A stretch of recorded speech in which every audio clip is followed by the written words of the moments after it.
తాకట్లో ఉన్న మీ బంగారాన్ని విడిపించి ఆ రోజు ఆన్లైన్ రేటుకి కొంటాం. Sharma gold company. జమ్మూ కాశ్మీర్లోని పహల్గామ్లో జరిగిన ఉగ్రదాడి యావత్ ప్రపంచాన్ని తీవ్ర దిగ్భ్రాంతికి గురిచేసింది. పుల్వామా దాడి తర్వాత జమ్మూ కాశ్మీర్ లోయలో జరిగిన మరో అతిపెద్ద దాడి ఇదే. జమ్మూ కాశ్మీర్లోని అనంతనాగ్ జిల్లాలోని పహల్గామ్లో మంగళవారం మధ్యాహ్నం 3 గంటల సమయంలో జరిగిన ఉగ్రవాద దాడిలో 2 విదేశీయులు సహా 27 మంది పర్యాటకులు మరణించినట్లు తెలుస్తోంది. ఈ దాడిలో అనేక మంది గాయపడ్డారు. తమను కాల్చవద్దంటూ పరుగులు తీస్తున్నా వెంటపడి మరీ చంపేశారు. ఈ విషాద సమయంలో యావత్ ప్రపంచం భారత్కి సంఘీభావం, మద్దతు తెలిపాయి.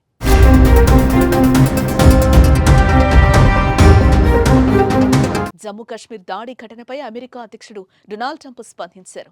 కశ్మీర్ నుంచి వస్తున్న వార్తలు తీవ్ర కలతపెట్టేవిగా ఉన్నాయన్నారు. ఉగ్రవాదానికి వ్యతిరేకంగా భారతదేశంతో అమెరికా బలంగా నిలుస్తోందని తెలిపారు. మృతుల కుటుంబాలకు ప్రగాఢ సానుభూతి ప్రకటించారు. గాయపడిన వారు కోలుకోవాలని ప్రార్థిస్తున్నామని అన్నారు. ప్రధానమంత్రి మోదీకి భారత్కు పూర్తి మద్దతు, ప్రగాఢ సానుభూతి ఉన్నాయని అన్నారు. ఇక ఈ ఘటనపై మోదీతో ట్రంప్ మాట్లాడినట్లుగా తెలుస్తోంది.